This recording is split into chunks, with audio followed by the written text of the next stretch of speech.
and welcome to the Beginner's Handbook. I'm Jordan. I'm Jamie. And in this episode we're going to talk about backseating. I think just to start, anyone that's listening or watching, if you've got, and we'd like to ask you a couple of questions, and if you've got any experiences, we'd love to hear it, just the usual. One, if you've ever had the experience of being backseated or taking the backseat as a player, we'd like to know what was that like. Was it something that you welcomed? Were you just watching? Did you die? Was there a reason that you didn't like why you were backseated? For example, were you made to backseat by a GM or another player because they were very overpowering as a player? Anything like that we would love to hear. Also, if you were the GM, did you actually enforce a backseat on someone? Knowingly or unknowingly, do you remember that experience? I'd be interested to know, because there's a couple of things that I've done recently where backseating occurred and it was almost a strategic move for the table. But yeah, is there any questions you've got, Jamie?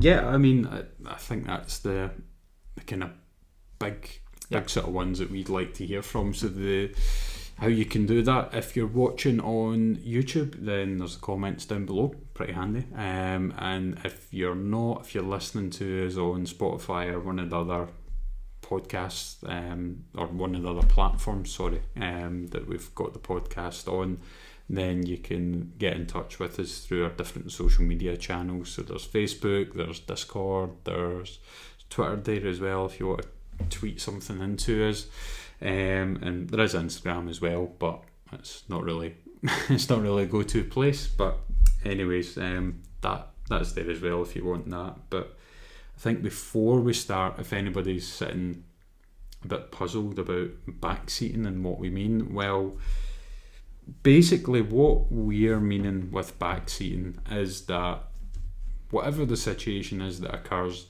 you are not kind of actively engaged in the game. So whether that's through role-playing RP, or whether it's through like combat that's going on, or whether it's just through decision making kind of out with your characters, or any of those sorts of situations. So think about it as being like getting stuck in the substitute bench. That's probably the kind of the easiest way to think about it. You're in that sort of background role, but you're not really getting brought forward and into anything. Or at least that's the way I would define it. If you get any kind of different thoughts on that? No, not really. I mean, that's basically Jamie's covered it there. Fundamentally, if you're backseating, you're in a passive role at the table, and there's loads of reasons that could be. So I think even just kicking off, actually, I think for at least me, if there's any you've got, just jump in as well, Jamie. But I think there's a lot of reasons why it might happen, and most often, like I mentioned, like, have you ever enforced backseating on someone, or has a GM enforced it on you?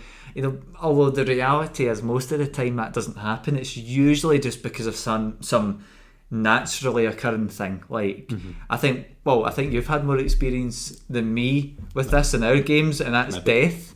Which, especially with these characters, which if you've listened to the podcast before, I have no idea which one it was we spoke about it. I'd ended up killing one of his characters. It was not my fault. It had nothing to do with me. It might be the one where we talk about player versus player combat. Yeah, that would make sense. Have we done an episode on betrayal yet? I'm sure it'll come up on that as well. So like death is a very common one where, if you die and you end up, actually taken out, not even like rolling your death saves. If you know D&D, that's just you roll to see if you die. But if you're dead or perma-dead, you might be taking a back seat at that point, because you've got nothing really to contribute other than maybe talking and socialising at the table. But you've even got things like maybe less dramatic ways of being backseated, is maybe if you've got a new player, that you might find them naturally taking a back seat at times because they're new. They maybe don't know the game, they maybe don't role play, they might just be introverts. They might just not be that comfortable with role playing. Just not sure about rules, and there's a whole bunch of reasons why someone might backseat themselves, and there's nothing wrong with that inherently. It's just that just sometimes happens. You get any in your head? Yeah, I think those are probably the kind of two biggest reasons, and then you've got other things that may occur as well, but you've also got just ignoring a player, and whether that's just total accident, if you've got a bigger group and you've accidentally skipped over somebody in a turn order, or again just in general try to find out what the group is doing. Again, if you've got more than a handful of people there, it can be hard to keep track of that. Or again, if there's kind of a more robust, shall we say, motive behind ignoring somebody, then that's a different path that we'll maybe touch on a wee bit in a little bit down the line. And kind of going back to the new player sort of thing, that if rather than it being a new player, end of, it could just be that because you've got somebody there that's new, and because they're a bit unsure about rules, they're then unsure when they should be pitching in with ideas and things. Or it could just be that the person is quite quiet, quite introverted, or something along those lines. So you've got kind of quiet people that, again, more than likely are getting accidentally ignored rather than on purpose. But that's something else that kind of factors in as well. Yeah, there's probably a bunch of reasons that we've not even covered them. I'm just trying to think off the top of my head if there's any. But I really, for the most part, it will just be these things that just come up. Players, I suppose you could technically call it backseating when, like, you've got the GM introducing different topics and things like that, or maybe there's some big monologue they want to deliver. That could be a reason for it too, but although that's kind of quite natural to listen to the kind of descriptive stuff that happens in a game. Otherwise you won't know what's happening. But to be honest, you might even find it happens if somebody's not as interested in it, or if they're not as interested in the game, or you might even find it like that. Maybe they're bored. There might be other reasons that they take themselves almost out of the action. I've certainly done it before to myself when there's been very loud characters at the table who you can't get a word in edgeways with. But that kind of leads us on to then, I would be interested in hearing some of your perspective, like from your perspective of being in a backseat, if that's happened, if there's anything recently that you can kind of mention, because I've got quite a few, both from the perspective of doing it as a GM or missing people, which I especially do. Not especially do because I do it all the time, but just it's happened because recently I've done big games, speaking about minimum 8 players and stuff. So you do miss a lot of people, especially the people that are quiet, like you mentioned. Sometimes they can disappear into the mist, and it's not their fault, and it's not really, I wouldn't even say, if you're running games that are really, really big, it's not your fault either. It's just it's something you just pick up on the more you do the games, I suppose. But anything you've got to share? Yeah, well, in terms of like backseating, then thinking about it now and kind of going back to the definition a bit, I'd maybe split backseating into kind of 2 categories. So what I'm thinking now, and I'm kind of sounding this out as I'm kind of thinking about it. Backseating, I would say, is when you yourself are kind of removing yourself from the game. So it's like a conscious choice that you're making, and then going back to being on the subs bench. That's more that you're there and that you're wanting to engage. But you're not getting that kind of opportunity to. So again, that's just something that I've just, after us talking about that there, I've kind of started thinking a bit more, because for me, like with backseating, it happens to me relatively frequently, and again, without any kind of major and specific examples, but one of the things is, like, a lot of the time that me and Jordan are playing with our kind of main group, it tends to be a game that goes on kind of later, and then after that, again, like, there's different people that need to get up the next day for work and other things. So there's been there's been more than a handful of times where you can feel yourself start to get a little bit tired, a little bit fatigued. So then you just sort of gradually slip and creep into the background, and then just sit and kind of ride the game out until the end. So that's happened plenty of times, and it's not through boredom or not getting engaged, it's just through tiredness. So I mean, that happens quite a lot. But in terms of a more obvious example, and more on the sort of the subs bench side of things than recently. I was at a game where Jordan couldn't make it, so normally with our main group, there's 4 of us that are there, so you've got our GM and then me, Jordan, and another player. So this particular game, Jordan couldn't make it, too busy plotting about ways to kill me in future campaigns, I think. So I think I've already told you which one's this. Well, which one? That'll be that small game. Yes. But I'll be in the GM seat maybe for that one. So, and I'll maybe kill you more than once, because Yeah. the game's designed around dying many times. Yeah, that's true. Can't wait. Yeah. So Jordan wasn't there, so it was me and the other player.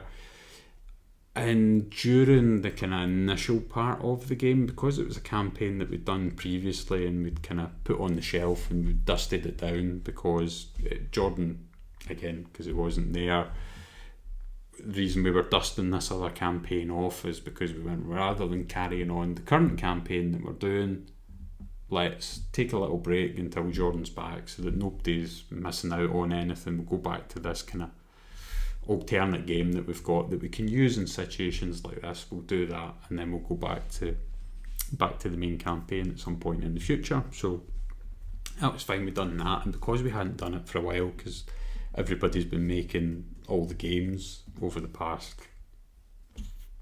4+ months, roughly. Yeah. So 4+ months, everybody's been at the games, which are once a week usually. So we were doing a sort of recap of the setting and the world and different bits and pieces. So the other player that was there, he was in a role where he was the leader of the group, so he was engaging with the GM at that point, and they were getting the mission brief and setting things up for what we were about to do.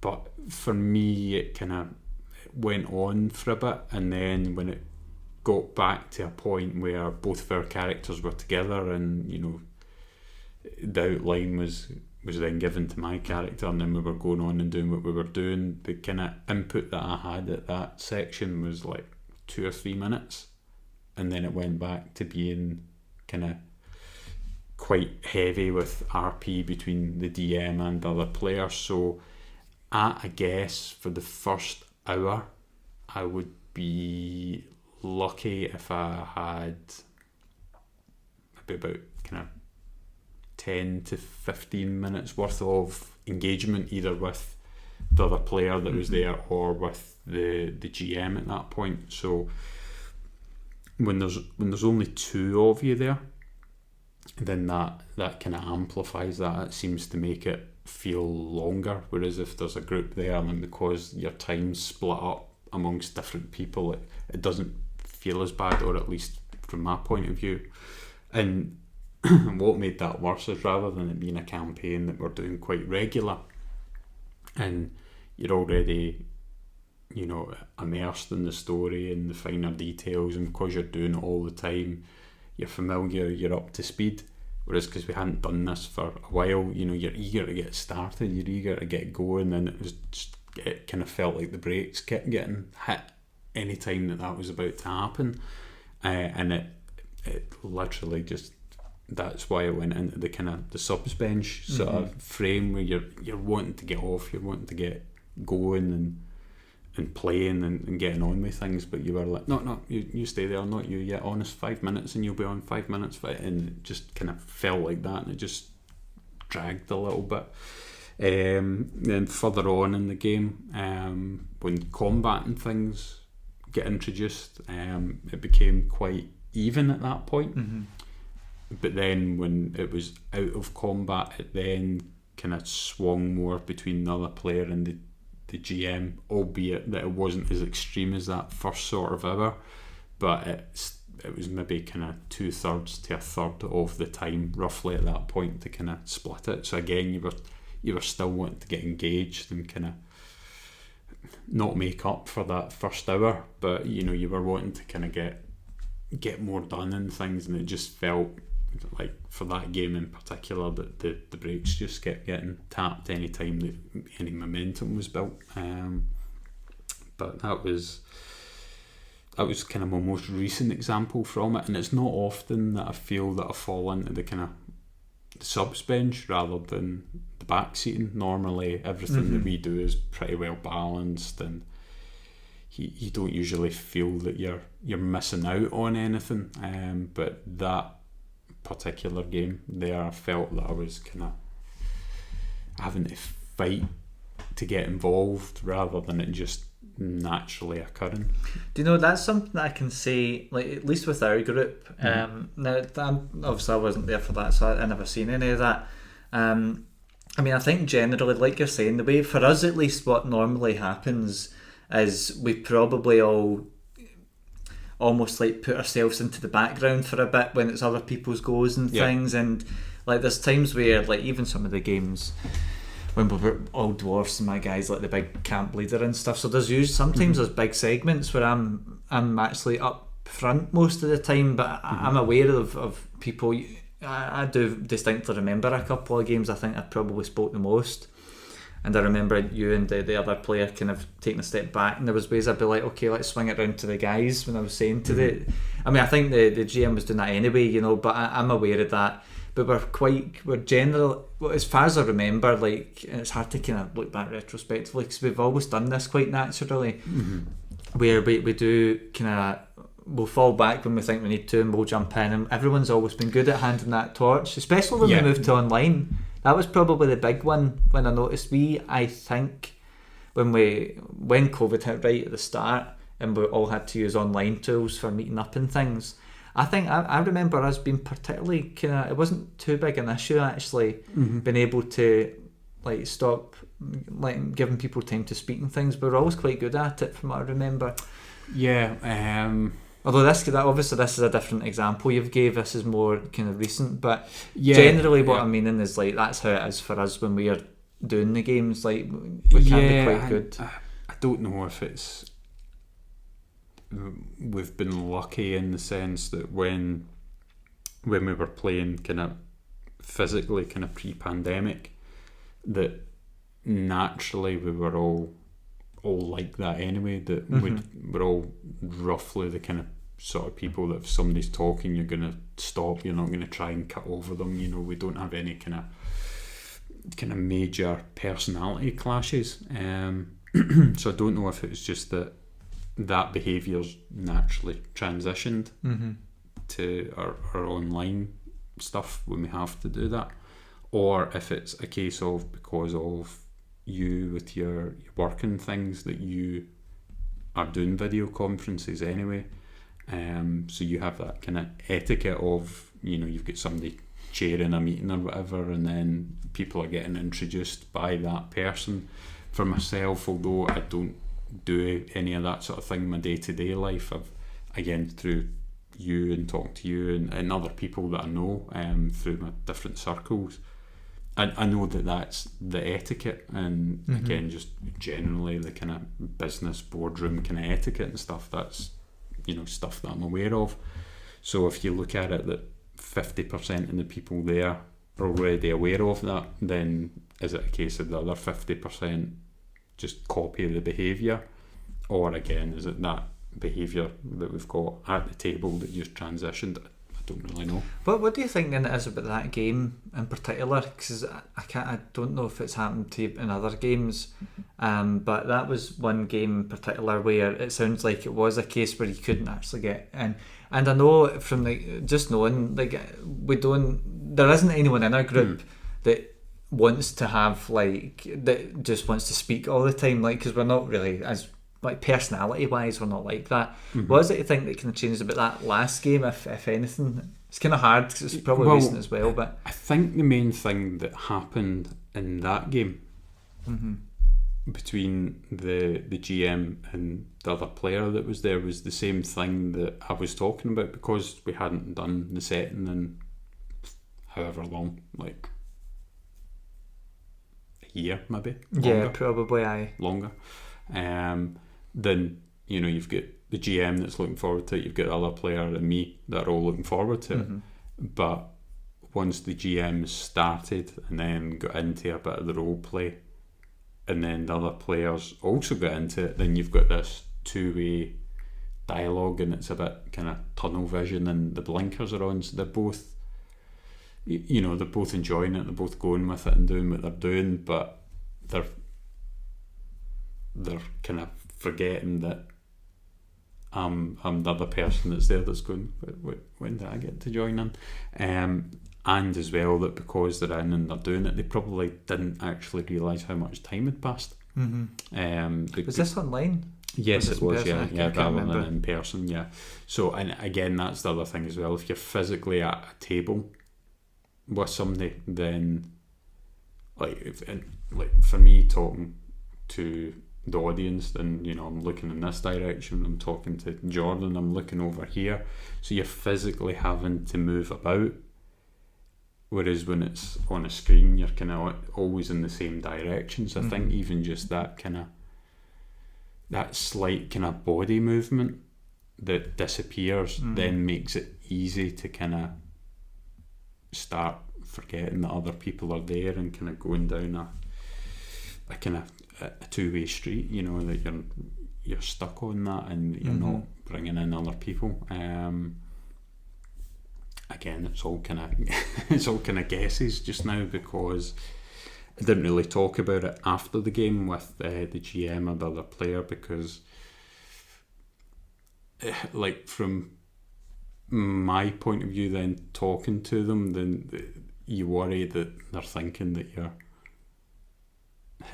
kind of complaining rather than going, you're a bit disappointed because you were wanting to do more, because you were excited, because you were looking forward to it, and as well, you don't want them being annoyed with themselves or anything, because at the end of the day it wasn't done on purpose. It's just one of these things that will occasionally happen, ultimately because people are getting immersed and enjoying themselves, which is how it's happened. But again, we'll kind of touch on some of that a bit more in a wee bit. But for yourself, have you had anything recently that's resulted in kind of being in the subs bench or taking a back seat? So maybe not quite recently, but I've got a couple of things. Like, I do remember, I actually like how you said, because it's actually kind of how we were talking about it before, but having the difference between wanting to speak and not getting a chance, so that's almost like the forced back seat. And then you've got like when you're taking a step back, because actually getting tired's a good one, and kind of people dipping out almost just in riding the wave, so to speak, because there's been games that we've done that went on. I mean, there's games, even not with yourselves, but that I've done, that there's guys that I play with on Fridays that used to go on to 4 a.m, and like, I didn't want to do that but they were like, let's keep playing, they're sitting drinking their Rockstar and all that and man, I was exhausted every day after that. I was just like, man, I've slept for like 2.5 hours, and because I get up and still do stuff anyway, whereas the guys might go home and go to sleep. But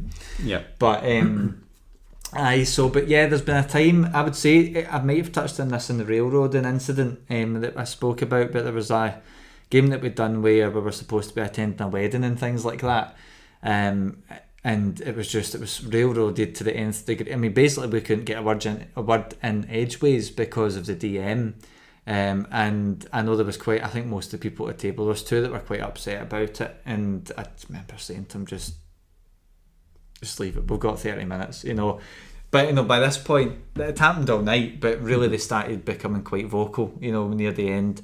I was just like, just let it go, just, it's fine. But what I ended up doing was I just took myself out of the game, just sat and just done my own thing, and just responded to messages that I had, because I actually was organising another D&D game while playing D&D, but I took myself out of the game because it was like we were railroaded so hard. It was like we couldn't speak, and whenever we did, it was like punished. Like, there was one thing I done and the guy was like, "You're arrested," he bet me over the head with something, but he rolled for me and stuff, and I'm going, but why are you doing my rolls?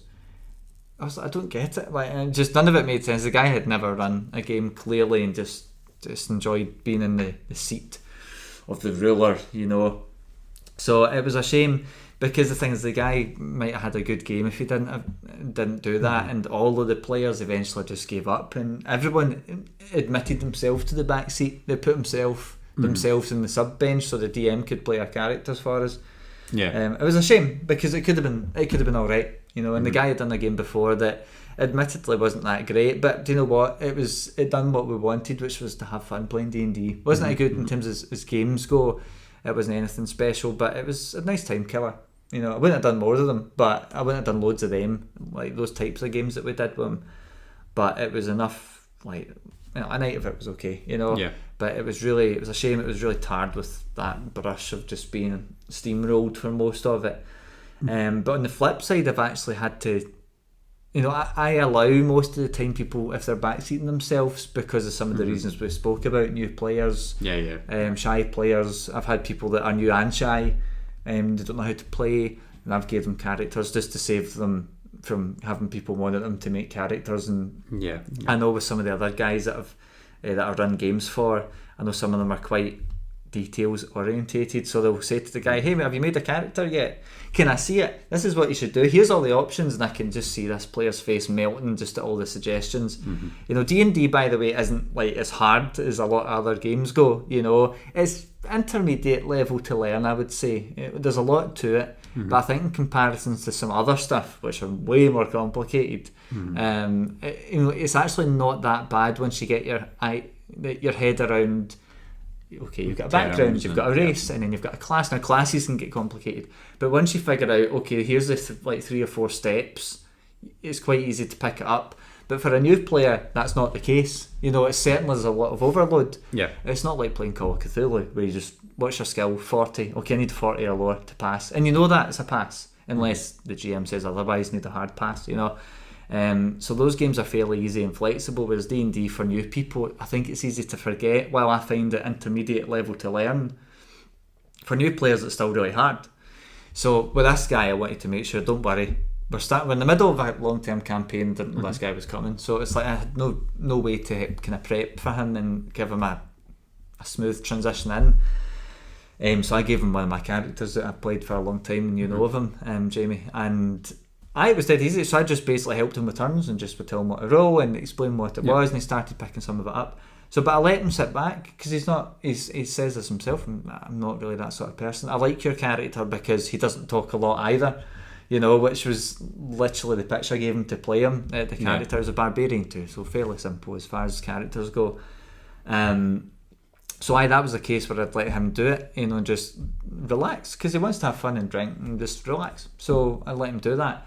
There was one case where I had to take somebody out, just like I forced him into the back seat with a feeble mind spell, because he was sloshed and just making it very uncomfortable for people, and without basically taking them away and giving them the you've been bad thing, because I don't want to do that. I want everyone to have fun.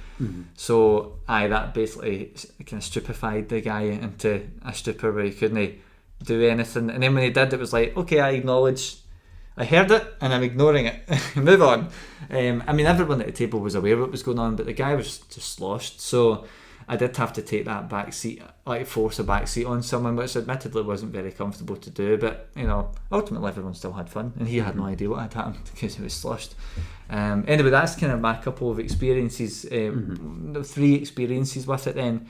And speaking of like forcing the back seat on someone, I think that leads us into what are the dangers of backseating. So whether that be someone's done it themselves, or you, like particularly in my case where I said I had to enforce it. Yeah. What are a couple of anything that comes to your head at least that backseating could be, or the symptoms or the dangers of doing it? Yeah, so I mean, the biggest one that jumps out to me is isolation. So whether this is happening in an intentional way or whether it's unintentional. So the example that I gave with myself earlier on, when I was there at that point, because it was just 3 of us, the DM, the other player, and me. I literally was isolated because I wasn't involved in any of the dialogue for the first bit. I wasn't involved in any of the decision makings or anything like that. So it was literally just me by myself. Now that was unintentional. That wasn't on purpose. And then again, on the flip side, if you are making somebody take that back seat but everybody else is engaged, so again, that same thing, that they are the only person there by themselves, and again, it doesn't matter the group size at that point, then you are isolating that person at that point. Now if you're doing it because the person has had a bit too much to drink, as in the kind of case that you were doing, then you're going to are now kind of becoming disruptive and things. So if you put them by themselves, put them in the naughty step, and then it might make things easier for you, over the next 20 minutes, half an hour, or however long it's going to be. So that's the kind of first thing it sort of jumps out as being a potential hazard, a potential danger of what's going on. To jump in on the whole thing about isolating, it's one thing it's still a risk, even if players are comfortable doing it. I think it's actually like that guy that I spoke about that was new, never played a game. It unfortunately joined at a very high level game, and it was like there's no way I couldn't facilitate just anything because of the time. I didn't have notice. Sorry, it just appeared at the door. So there was nothing I could really. I couldn't help him in a way that I think would have been useful. But even though he was comfortable taking that back seat, the issue is he still might end up feeling isolated if he just gets ignored at that point. Just because someone wants to take a step back and be more passive in a game, it doesn't mean that they don't want to engage or don't have anything to contribute. Yeah. But with this guy, although he's a pal of everybody, I think at the table, he was still new to a game, but might have seen us in our full flow, which we are because we've been playing it probably at this point for about 10 months or something, and it was all the same characters and things. So he might have seen the way we were all engaged and we were doing all this and making decisions and bam bam bam getting into combat, and he might have just went, I don't know what the hell's going on, and he might have just almost kind of wilted up a bit. So that is certainly a risk even for people that want to take a passive role. Like, they still might be isolated, so just be aware of that, and we'll come into maybe how to avoid that as well. And again, as the thing, like being a bit shyer and not saying too much isn't the same as being isolated. And when you're isolated, you're separate from the game. You're on the outside looking in. So if you've got somebody there that's quiet, then it can be kind of difficult to gauge, are they feeling isolated, are they becoming isolated, or are they in their comfort zone, and if I try and engage with them more, am I going to make them more uncomfortable than what they actually are? Role play in the middle of the table now. LARP for me. LARP right now. I'll maybe just cover this now, but I'll maybe go back over it later. Like in that example, like one of the ways that I handled that was just to check in with the guy. Like, I didn't need to make it like with most of the guys at the table. It would be a case where they'd be saying, I need to go, right, character name, what are you doing, what would you like to do, this guy does it, and they get into it, whereas this guy isn't like that. And I tried to see where his limits were, and he was like, I don't know. So that's okay because the guy's new. So the way I would just do it is say, is there any, so this is happening, I wouldn't really describe it like a GM. I would just ask the guys, I didn't need like to do this, and I'd just keep it, maybe while everyone else is still making their mind up about a question I'd asked them. So I could still go in and ask him in a way that he didn't feel like he had to perform to a table of people. As much as he's comfortable with that table of people, that doesn't mean that he's going to be comfortable role playing in front of them. It's a different thing. So something like that could be a way to handle it. So I think as well then, in terms of, there was something else I was going to say about that. It's just slipped my mind. Were you going to say something there before I jumped in, just to reiterate that point there? No, just basically that, if you've got somebody that's a bit shyer and things, just what we touched on, and that with isolation, that just because somebody's quiet doesn't mean that they're isolated. Just because they've not said anything, it doesn't mean that they're not engaged. So being able to figure out or knowing what the players are like beforehand is going to give you a clue as to whether, what camp that they're falling into. But other than that, I think that's fine. I can't remember what it was. If it comes back to me, I'll go over it. But so maybe moving on from that and talking. So I mentioned about needing to put somebody in the into like the sin bin almost. I mean, you were putting it very eloquently when you said a bit too much to drink. The guy was already way past that stage when he arrived at the house, and it's like cut to 3.5 hours later. You're like, oh god. But okay, in that case then, well, what could be the risk of putting someone effectively in the back seat and basically saying, right, you're out of this? Because there was 2 or 3 points where I had to kind of almost come in and tell the guy, like, you wrap it, you can go sit in the naughty step until you sober up a bit. But that last time was like the last straw, because he just really offended a couple of people. But I think one of the big risks with it is people are going to tears, unless it's roleplay or laughing, who knows. But I think really it can be seen as a power move. I know people that, I hate this phrase. I actually mentioned this to you earlier. It just really bugs me when people talk about the GM stick. It's just like, God, you're running games, get a grip, man. If you feel like you need to use a GM stick, then I think the issue might be with your ego or something. But I've definitely met people in the past, really nice people, when running games, it was actually a bit of a different story. It was much more authoritarian, putting hammer in your fist, and if you didn't follow a certain path, similar to the person I spoke about before with railroading in that wedding game I talked about even in this episode. It's very like, they'll do their thing, and if you don't listen to them, they'll basically say, you're on time out, effectively. And it just really severs just what's going on. It's really not a good thing. But I was really worried that guy, when I talked about needing to put someone in the sin bin almost, I was like, God, I'm going to need to apologise for this or something. I was also like, I don't really care, it's getting late and I'm tired. So the game had been on a long time. It was a high energy game. There was a lot going on. It was a big apex of a campaign as well for the end of the second act. So I mean, the thing is, everyone else at the table was like, thank God he done something. But for that guy, assuming he would remember it, he might have been upset by it. He wasn't really at the table because I don't think he really knew what was going on. But the problem is, having or forcing someone into a sin bin like that could be interpreted as something much more just unpleasant. You're just really swinging around a bit and showing off almost. It's just not a good look. And then the flip side, what sometimes that can manifest itself as is just ruining the vibe at the table. Can make it awkward, especially if you have to be quite authoritative with someone.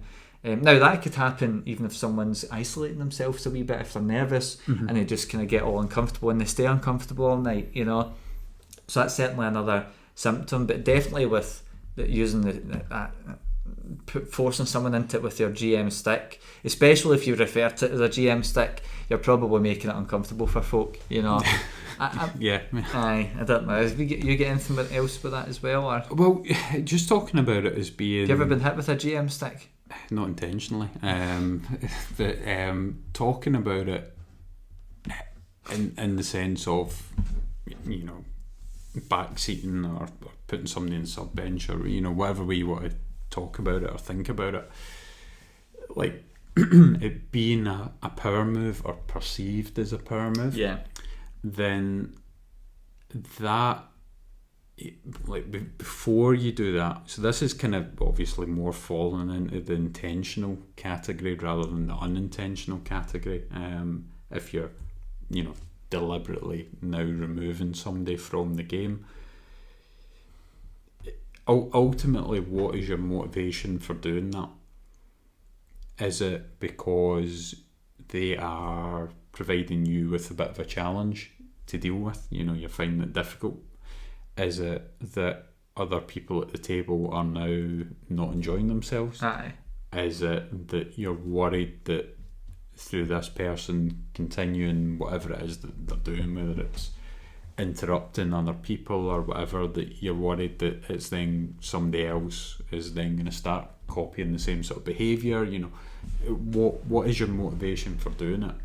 If you have like a genuine reason for doing it, you know, whether that's to keep 90% of the people that are there enjoying themselves, or if it's because, like you were saying, somebody's maybe starting to offend other players at the table, or you know, whatever's happening, if you've got a genuine reason that is for the benefit of others, then in 99.9% of cases I don't think anybody will view that as a power move, in inverted commas, that you're being authoritarian or, you know, anything like that. I don't think that is going to be the case. But if it's because you're finding it challenging to deal with somebody and you do it, then yeah, that is a risk you are going to run. If you've got most of the table sitting there thinking, well, okay, I know they've kind of cut across somebody a couple of times there, but they've not really done anything other than get a bit excited and kind of want to make sure that their voice is being heard, they want to engage, they want to be part of the game, and that you've not talked to them for the last 2 rounds of combat or something, or you know, whatever it happens to be.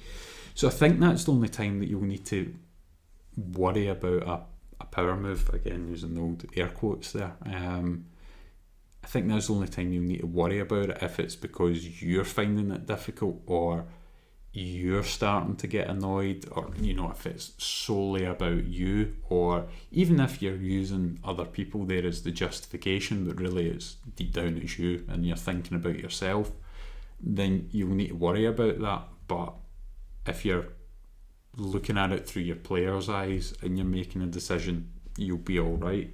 And ultimately, if you do make a decision, whether it's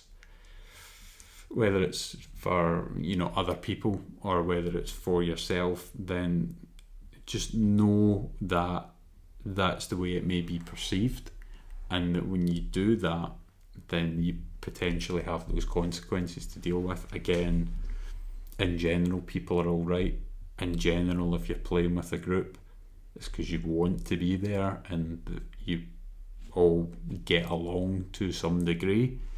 But even though that might be the case, you still might get people that perceive it as being something that it isn't ultimately. Yeah, I think that does lead nicely into, you know, the thing is, the risk you run whenever you make someone do something, you're effectively removing that player's agency, which is what's keeping them in the game in the first place. Free will. Yeah, well, exactly, or perceived free will if you're an authoritarian GM. But that's the thing, like, even in that case that I gave, it was like the people were just like, thank God. But I'm still going, well, he's also still needs to have fun, you know, and ways that you can maybe even get around that. So the way that I actually done it, although it was technically taking the guy out, I talked earlier about using a feeble mind. I gave a narrative reason to get the guy kind of his character, and I suppose in real life as well, blubbering, so they couldn't do anything. So it was very just like bubbles and you're done. But it meant that, one, he saved face. It wasn't me saying, right, you can sit out, so I did not want to do that. I used narrative to do it. Everyone else just went, now we can just die without that happening, without his intervention. But the thing is, now I suppose that still removes some agency, but at least he can then choose from a limited tool set with a 1 intelligence and an inability to cast spells as a wizard. But the thing is, as soon as you remove, like, ultimately if you make someone sit out, you're removing agency, and that just takes people out of the game, because then it gets to the point of, well, why am I playing? Yeah. And I've seen people at the table where players have talked over the other players, and some people have blew up and but what is the point in being here, because I can't get a word out.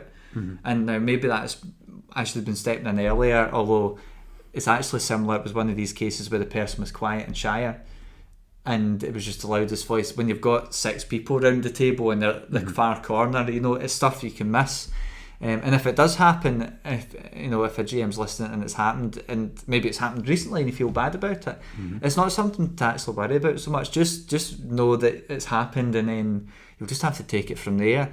I mean, before the next game, you can talk to the person and say, oh, hey, look, I seen you got annoyed. Because I said that to the guy that got annoyed at my table, and he's like, why? What's the point? You keep talking over me. And then I said to one of my pals, like, you speak to that guy that just annoyed him. Funnily enough, it was the same person that I had to hit feeble mind with. But I said, just go and tell him, like, just be a bit more respectful, because I didn't realise, but it's clearly an issue. Yeah. And then I spoke to the guy that got upset, and he was like, I know, it's just, he's vented a bit and it was done. But the thing is, even though that wasn't me taking them off of the, me putting them into the back seat, it was actually another player doing it, effectively what was happening. And he lost his agency, and it was annoying, because we're there first and foremost to have fun and see each other, and chat and blab and catch up. And then D&D, at least for that group's very secondary. If we decide to halfway through it, no, I can't be bothered, we'll stop. I don't care what I've prepared, and I'll just use it on them next time and make it harder for the effort. Punish them. Not really, but yeah. So the agency's a big thing, and I think as soon as you do that, it can really ruin an experience, especially for newer players. Yeah, and again, that's with players that have been there for a while. Then don't get me wrong, if you're kind of forcibly kind of putting them in the back seat, then I don't think being an experienced player is necessarily going to take the edge off of that. But what I would say is that for a newer player being put on the back seat, it's going to really, really, really shelve any kind of enjoyment that they're getting, because it's the first time there, or one of the first times there, and they're wanting to kind of see what the game's about and kind of explore it, but they're then not getting that chance to, especially if they role play. There's been players that I've seen. There was one guy I used to know at uni. I've only ever done one. I've not seen him in ages, actually. I need to get in touch and see if he wants to do another, because it was crazy. He's like new, never played role playing game. Like, this sounds fun. Okay. And when we done it, it was like straight away his own voices. I'm like, what the hell? This guy's like super introverted and he's killing it. It was awesome. But like, if, for example, if it was an experienced player in that backseat to him for whatever reason, you might just be like, oh, this GM sucks, whatever. Whereas if that was him, like, so my pal that had done it, who was new, it might have, it's not even just like it curbs their enjoyment, but it can totally crush someone's confidence, and it's not, there's no way that's going to be nice, it's just, you just need to be really careful. If you're putting someone in a back seat, you better have a good reason to do it, basically, because the reality, if you're not going to do it in a narrative way, then you're probably going to be doing it in a way like you shut it, basically. And if you remove someone's agency like that, you're probably going to annoy someone, even if it's just that one person. Everyone else at the table might feel good. But to be honest, if you're going to have an experience that bad, then you're probably playing with the wrong group of people. And it's probably much more likely that would happen with a game of strangers. Like if you go to a shop and do it, or if it's online with a bunch of folk in Discord you've never met, you might get that experience more with strangers. But even though that case that I've gave with that guy, I basically I put out narratively, everyone knew he didn't mean bad, so no one was really mad at him. They were pretty, their patience was tested, but it was kind of like, okay, now that he's like, it's fine, just feed him some more rum and let him sit there and think he can cast spells, but ultimately we knew it wasn't insidious, it was just someone that was sloshed. And if you play games with drink involved, it's going to happen, at some point. So good luck, that's all I can say. With much experience, a year's worth of experience of all of that stuff, it's going to happen. But I think overall, like you said, for the most part, I think almost most listeners or watchers will have that experience. They'll be playing with friends.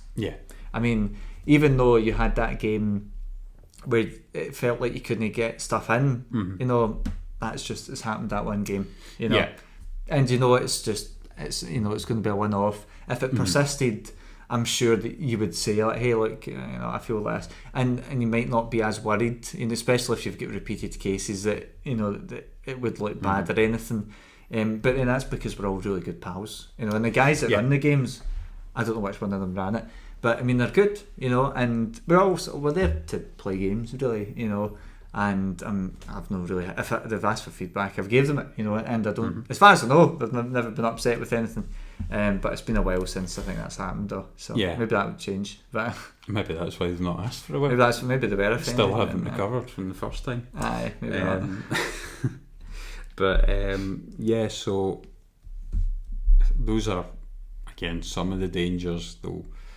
There will be other ones that we've maybe not thought of, or that, you know, in terms of our kind of priorities, we've got further down, and it's maybe not the same kind of order of priority for anybody that's listening or watching. So again, we might come back to this as a topic at some point in the future with other dangers and kind of explore that a little bit more. But especially if you've got comments, if we've missed something really big, which is very possible, especially because for the most part we play with people, like we play with each other and a couple of really close pals.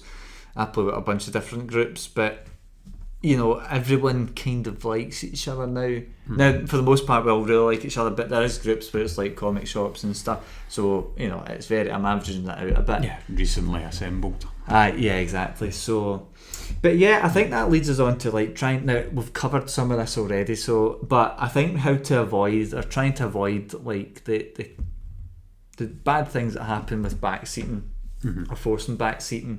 I think just to kick off, like with quiet players and things, there's nothing wrong with players wanting to take a passive role. Yeah, let them do it, but just it's worth always checking in with them just to make sure if you want to do it in a role play manner, you can, and then that could be a way to encourage them to get in and more comfortable with role playing. But if you feel like that's not working that well, just say it to them in plain English, you know, and say it to them as, you know, from Jordan to Jamie, you know, just do it like that instead of from Ragnar to someone else, Ragnar's son, Bjorn. Let's use Bjorn. If anyone's seen Vikings, you know exactly what I'm talking about. You know, so instead of doing it in a role play manner, just do it from player to player, basically a person to person. I think that's the simplest way to handle quiet players, because ultimately, let them. No, they might just want to watch and learn. You know? Yeah, and the thing is with backseating and things in general, it's really, really easy to fall into the trap of it happening. And I mean, if it does happen and it's an accident and you've kind of sleepwalked into it, don't fret about it, don't panic about it, because again, like as I said earlier on, in our kind of group that plays a lot and so on and so on, it, you know, it's just recently happened and it's been a total accident and it's appeared. So I wouldn't worry about that too much, wouldn't freak out, wouldn't panic about it. And like for new players, again, if you're kind of unsure with them when it comes to role playing things, you as the DM, if they're quiet and they're not like that other game that you had with the new player that just went straight into character and just went for it, if they're not like that, which chances are is going to be 99.9% of new players. I was stunned. Honestly, man, I can't believe we've not done another game with him. The thing is, one of our guys knows him quite well. We went to uni with him. Anyway. Yeah. So at your kind of average player, then as a DM or a GM, then it's probably best to cut your RP with them down to about 10% of the interaction, just for picking a figure, and then stick to round about that, you know, that small amount. So ask them, like Jordan was saying, just as you speaking to them, and then if they're in a shop and they're trying to buy something, right, what do you want to buy? This and this, it costs X, and then get like the shopkeeper handing over the goods to them in character. That's enough, just a sentence, because it's getting them to make contact with the story. Then at whatever point, if they then answer you back in character, then the next time, just sticking with that same example, after you ask them what they want to buy, what they want to get, have the shopkeeper telling them how much it's going to cost in character. then see if you get anything back, and if not, then stick with that amount, and then when you do get something back, gradually increase it step by step until you reach a point where you are doing the amount of RP that you're comfortable with. And then what you've done is you've gradually got them used to the process, so without forcing them engage in anything, it's almost a throwaway line, a throwaway comment, just to get some form of engagement, and then just gradually work on it as they start to give you more, you start to give them more, and work together to reach that point.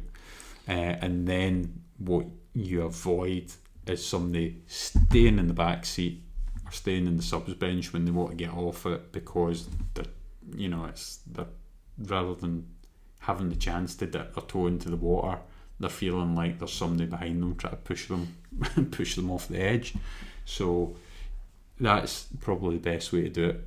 Give them a little bit, and as soon as you start getting that RP bouncing back off them, then a little bit more and a little bit more, and just keep working at it. Do you know, it's actually, just to be talking about that, there was a game I done Saturday, and it was quite good, and one of the players who I know had been told were quite shy and stuff, and they didn't do a lot of role playing, because at the time, because they're new to it and things. So I didn't encourage them. I encouraged them, but I didn't make them say everything through the lens of some twisted character that I made them play. Basically, I played the game Morkborg, which is all about evil, horrible stuff.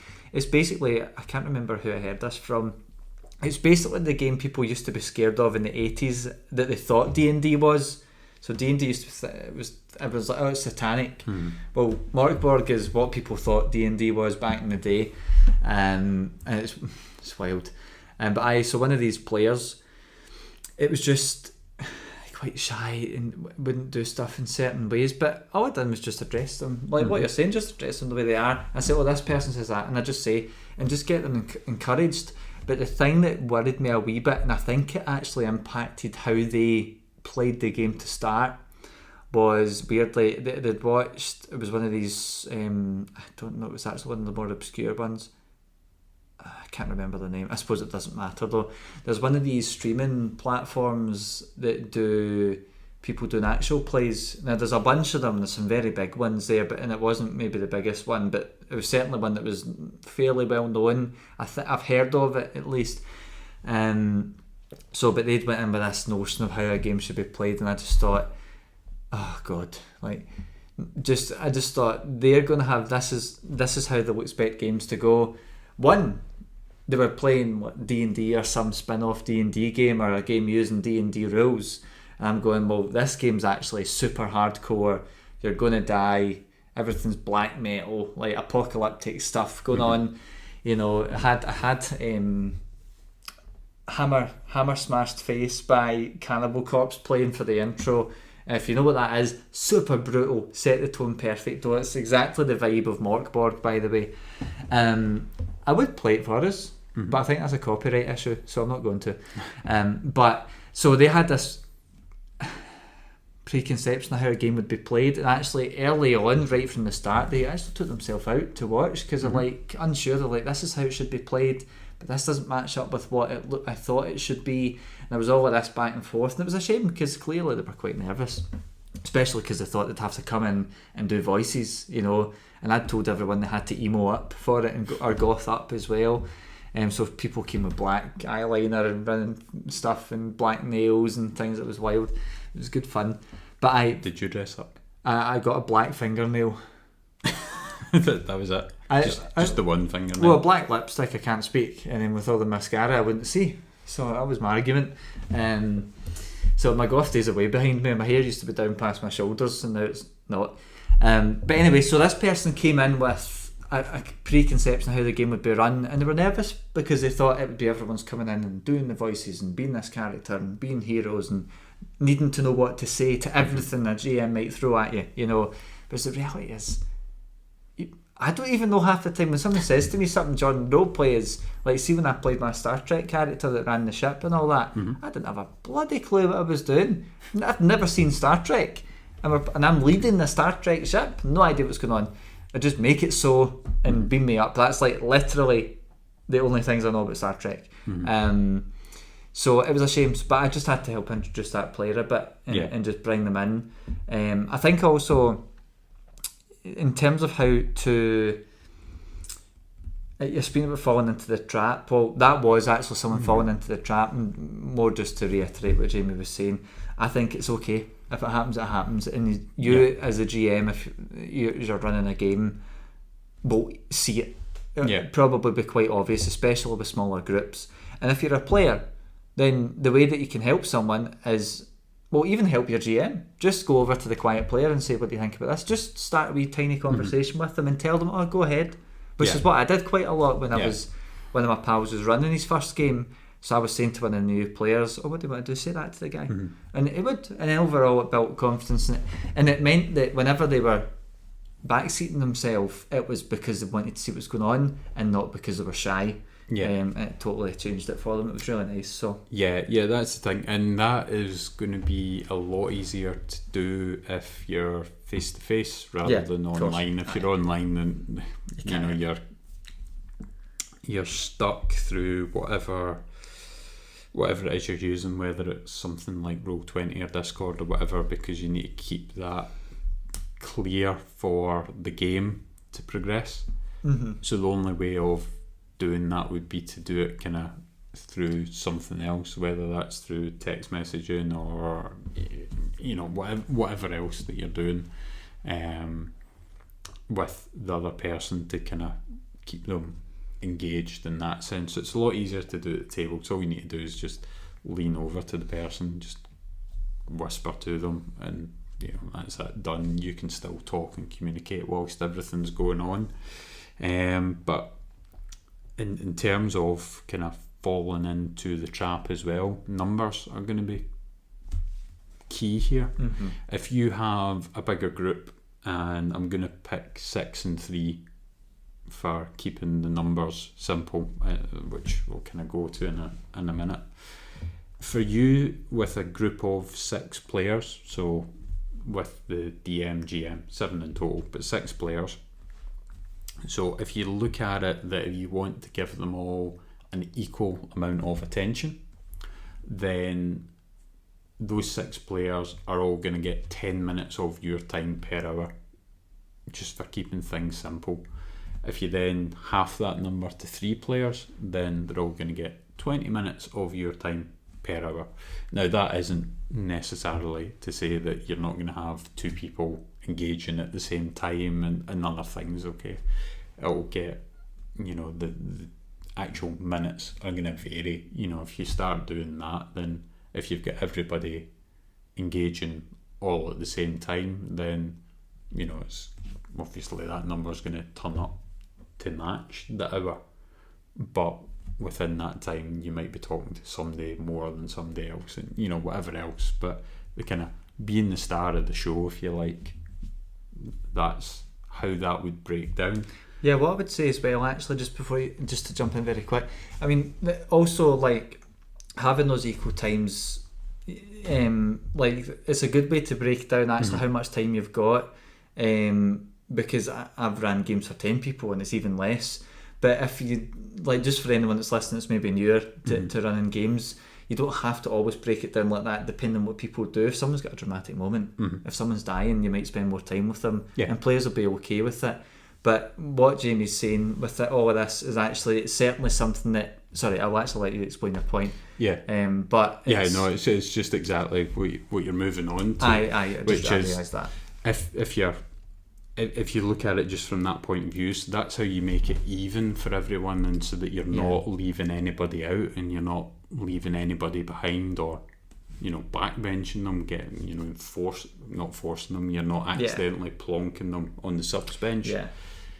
So that's all the time that you have. And when you're sitting, and if you're a new player, you might think, but, you know, 20 minutes solid talking to somebody or RPing with somebody. It's amazing how quickly that time suddenly starts to disappear and feel very, very short. You found out it was whatever game that was. I found it the opposite. I found it was a very, very long time. But Yeah, you know, that's how that would break down to be even, to give everybody a fair shot.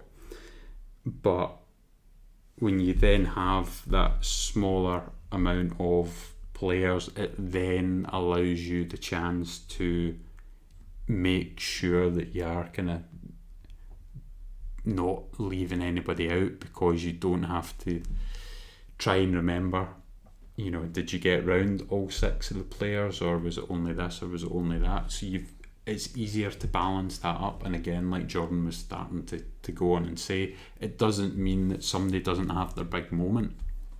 So you might be talking to player A with player B, but then you might be talking to player A with player C.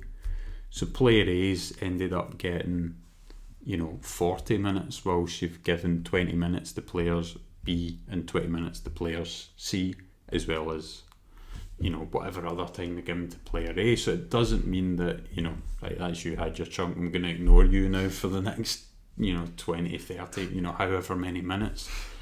It's, you know, it's not obviously as simple as that and as rigid as that. And you'll be talking to, you know, 2 players together, you'll be talking to all your players together, you'll be talking to 1 player by themselves. But that's roughly how that would break down. So if you've got 3 players there, without them sitting with a stopwatch and sitting timing and figuring that out, they'll instinctively know how much time that you've spent with them, like when you've been engaging with them or with the rest of the group. So when there's 3 people there, then they're going to instinctively know if they've been involved with a third of the gameplay. If you've got the 6 players there, again, the same thing. It might be a bit harder for them to figure out if they've been exactly involved on a 6 of the gameplay. But the more players that are there, then proportionately they're not going to feel as backbenched if you're spending less time with them, because the number's getting bigger and then the time is starting to slowly net down that you've got available. So in terms of being a GM, it's slightly more forgiving with the bigger number, like if you don't spend a lot of time with a player, because you've got that bigger number there to divide into it. But that being said, the flip side of that is, when you've got a smaller amount of players, if you do skip over them, then to me personally, that's a bigger crime and a bigger issue at that point, because when you've got, again, 6, 7, 8, 9, you know, however many players there, it can be really, really easy to accidentally skip somebody. But when you've only got 3 players there, or in the case with my game, when you've only got 2 players there, then to accidentally skip somebody, and it will happen every now and then, because, you know, GMs, they get tired too, you know, they get mixed up. How dare they? I know, shocking and totally unprofessional. Sack them. But, you know, mistakes and accidents will still happen with them, but to me, when you've got the smaller number there, it should be less. It should happen less easily, because you're literally spending time with either one person by themselves, the other person by themselves, or with the 2 people in a group. So it should be easier to budget and manage your time, because you've only ever got 2 things to keep in your head. You've only ever got, maximum at any one point, 2 players to work between. And if you're physically talking to one person, and if you think, I don't think I've talked to them for a while, then it's only ever that one person that you're going back to. It's not like you have a thought in the back of your head and you go, do you know, I don't think I've spent enough time with somebody, and you're looking around at the 12 faces and you're going, but which one is it? You know, you will never run into that situation. So because of that, to then skip somebody and to have them getting stuck on the back burner is why it's a bigger crime to me at that point. Yeah, just something that jumped into my head there, actually, when it comes to bigger tables.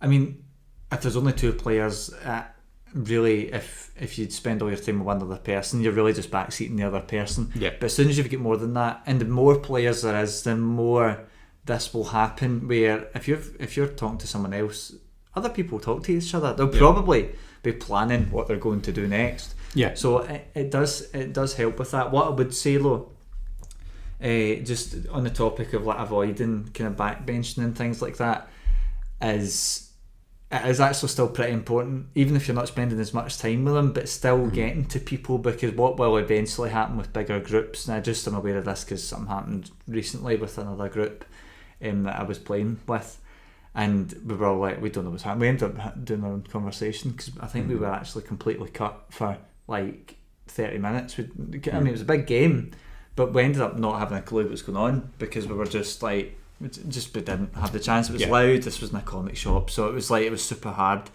But I would also say the way to avoid it as well is just make sure you're checking in. You know, maybe after if you're speaking to, let's say I'm speaking to Jamie, let's say I'm speaking to you about something, and you're pausing to think about something, take that as an opportunity to jump. Just say, have a quick think, and jump over to maybe someone that's maybe not spoke for the last 10 minutes, you know, or for the last 10 minutes and speak to them, and then use that as an opportunity to jump between. But also one way that I do it for bigger games, especially because recently it's been like 8, 9, 10 players, you know, and man, it's tiring. It can be really tiring. But sometimes the way I do it is I chunk it up. I'll almost try and like engineer people so they're together, so I can go like, you guys, what you're doing, and then so instead of talking to individuals, I let them discuss it, because there's so many players, you know, and there might be 5 minutes that they're not getting spoke to. They discuss that together, and then I'll move to another chunk, and I'll jump between the chunks. I actually think almost the moral of this is don't split the party, which I think everybody would probably agree with, especially when they play harder games, and splitting the party means death. But I'd say that's how to maybe avoid backbenching folk with bigger groups. To play kind of devil's advocate with that one, if you do have the party there, so you've got a bigger group, in general you'll get the kind of more confident players, or the players, characters that are naturally more kind of charismatic or whatever, that will come to the front and they'll talk and negotiate and whatever. So if you've got, again, a group of 6, just picking that number, then you've got one person talking for the 6, whereas if you split that into 2 or 3, then you now have 2 or 3 people that have to talk and engage. It might not always necessarily be the best option, although depending to flip on that, what your group's like. To flip that back in you though, the difference between splitting the party and juggling a larger group of players, but it's the same party, is you've got one situation you're dealing with. Which it probably doesn't sound. I had a 3-way split on Saturday. I'm like, each person was in a room that will kill them, and like no one triggered any traps. I could not believe it. Although somebody head dived down like 30 stone steps and they survived. No idea how they survived. They had 2 hit points. They had to roll a d6 and they took 1 hit point. I'm going, how does this happen to my players? It's so annoying. But like the thing is, when you're splitting them up, like, now it doesn't mean, so one thing is actually good you brought it up, because if you've got, let's say you've got 6 players in one group, it's still not a bad idea to come to them in kind of blocks of 2, because there's no need to go around everyone one by one, like, because that can actually end up taking much longer for a basic task than you need. But regardless of how you split it up, it's still worth, if you're either doing it individually or doing it in 2 halves or 2 chunks, it's good to make sure that you're engaging with each person in that group. The risk when you split the party is you can still, it's almost like you've got your chunks you can speak to people to. Okay, that still kind of works that way. The difference is there's different situations, and what I've seen happen before, especially with this wedding game I spoke about, although we didn't play it, really the GM played it for us, but what definitely happened though was whatever was deemed more interesting, or whatever actually ended up being a bigger event, it got much more time, which ended up with us sitting out for, like, there was a moment we didn't, in that game I don't think we were talked to in 30-40 minutes, and that was for most. That was, I think we were there 3-4 hours. So you're speaking about a massive proportion of the night where we just get ignored, you know. And when you split the party, you will run that risk. So regardless of whether it's a party split or a big group, make sure that especially if there's a wee natural pause, make it worthwhile to jump to another player and ask them what Yeah. they're doing, or at the very least say, I'm about to come onto your thing, what's your thoughts? Or just have a think about it even, which I do quite a lot during combat. When somebody's coming up, if you're, let's say I'm fighting and you're coming up next, I'm like, okay, it's my turn, but Jimmy, you're up next, have a think. That gets people going, oh, cool. So if they weren't engaged, then they start to come back in, because combat's particularly like that in D&D. If you've got a big fight and it takes forever, sometimes you're just like, oh my god, get it moving. I wish I had 3 hit points like some of these other games. That's the thing. Like, that has something to do, like if you're the DM and then you're about to take your turn in combat as the DM, and letting the person who's up next know, because they might know it's them next, but they might, be gradually reading through spells and try to figure out what to pick or whatever. But by giving them that little heads up, that little prompt, at the very least what you're doing is you're making the combat more efficient, because you're reminding them that the clock's ticking and that they'll be up next, which then gets them to start thinking about making a decision rather than still thinking things over. So even just speeding up combat, that's a good thing to kind of throw in there. I mean, it's super small. I mean, the same thing with conversations. Like, even if I'm coming, let's say there's 2 groups and they're doing different things, I'm like, I'm just about to come to you. I let people know, just because sometimes people plan and strategize, and other times they're just talking. So it just brings them in. And I've had people on their phones. Now, I'm somebody, I don't mind people being on their phones during games. Assuming that they have some awareness of what's going on, that's fine. If they're constantly not sure and I need to re-explain everything every 5 minutes, and that's a different story. But if people are on their phone as well, that's a way that you can kind of get them to snap to listen and see what's going on. If they go, what's going to happen? You'll hear them, but at least if you give them a heads up, they can say, wait, what's happening, Jamie? And then they'll figure out what's happening. And if they don't, they die. You can send them to the back seat. No, really. But but with whatever way that your situation works out as well, so whether it's you've got a large number of people staying in the one group, whether it's you've got a small number of people in the one group, or a big group that's split into smaller groups, and then what you mentioned earlier on, which is when that person stops to think before they answer, then that's your natural break point to then engage with one of those other groups, or to engage with somebody else within that group. And if you're struggling to find when that'll be, then when you have a conversation with somebody, it's not a series of statements, because that just ends a conversation. It's not a conversation, it's somebody giving a speech or whatever.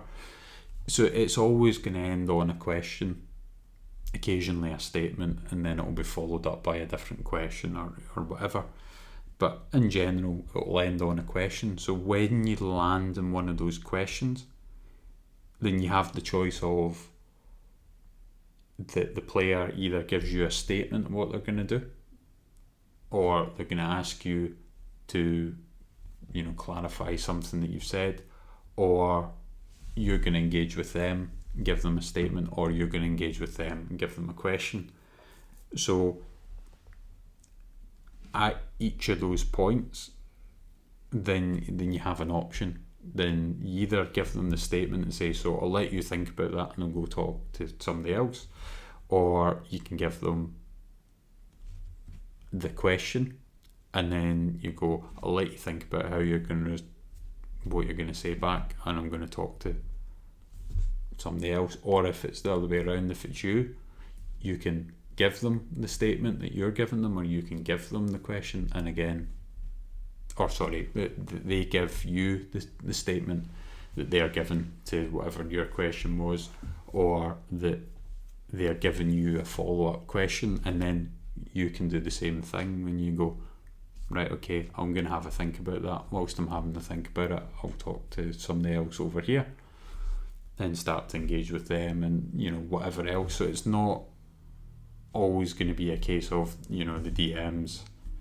dropping something and then moving on. You can do it in the opposite. You can take on the question, the statement, and give yourself time to think about it. Similar-ish to previous episodes when we've talked about being a DM and taking responsibility for if there is, whatever situation happening at a table, somebody you think's feeling uncomfortable with somebody else's actions, so you tell somebody to stop doing something and then you say it's making you feel uncomfortable when in actual fact you're fine, but you just feel that somebody else is getting a bit annoyed or whatever it so happens to be. So it's a kind of similar situation, but rather than taking blame for something at that point, you're either giving yourself time that you don't necessarily need, or give yourself that time to make sure that you're given a decent answer, and also you can use it to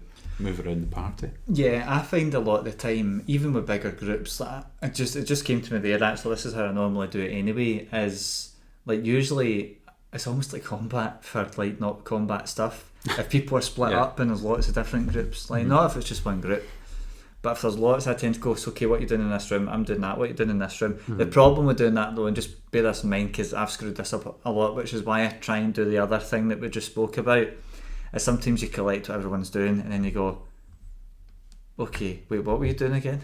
Now you might have an idea, but you might just need reminded what they were doing explicitly, because I've had it, when you've got 10 people, it's a lot of people to remember. But it's always worth trying them out, and you'll know yourself when you're running your games with folk what people want or how they're engaging with it, and if they're super engaged they'll probably come back dead quick, and you might even get a couple of things done with someone before this other person or group has figured out what they want to do, and that's okay. You can keep it fluid. You don't always need to finish someone's whole sequence, is basically what I'm trying to say with all of that. But anyway, I think that kind of leads on to, we've kind of covered some of this, so I'll just summarise, but we've mentioned things like the putting somebody in the corner into the sin bin.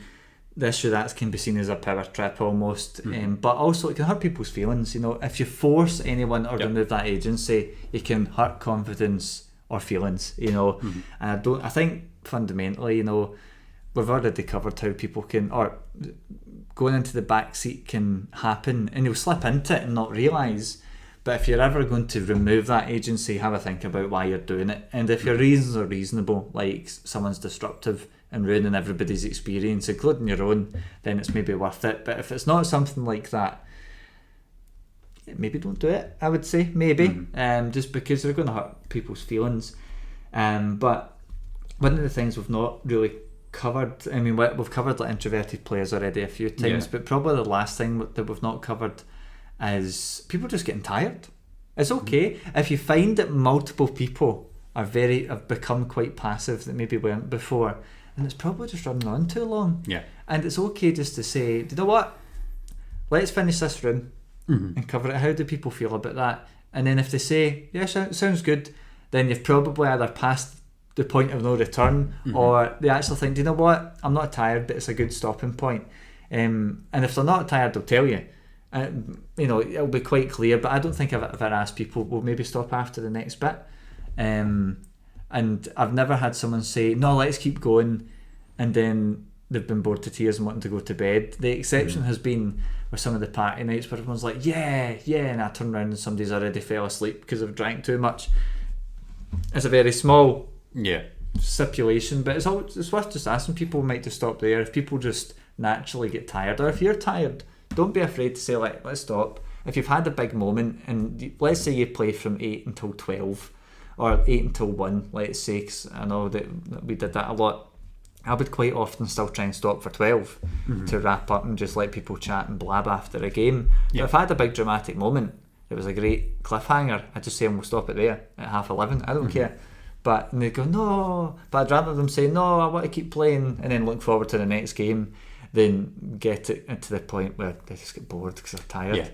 Or in that situation that you go beyond the cliffhanger moment, but you're only getting a quarter way through the next chunk of story, which then means it's stopping at a bizarre or awkward point. So I definitely, because I remember one of the Alien games I'd done, they're like, let's keep doing it, and we done it, and literally by the time I was talking about maybe I shouldn't say it in case I run it with you. Something happened and it was big, and I turned around and somebody was snoring. I went, they were actually awake like 2 minutes ago. I mean, but the thing is, they obviously enjoyed it, but it just made me go, do you know what?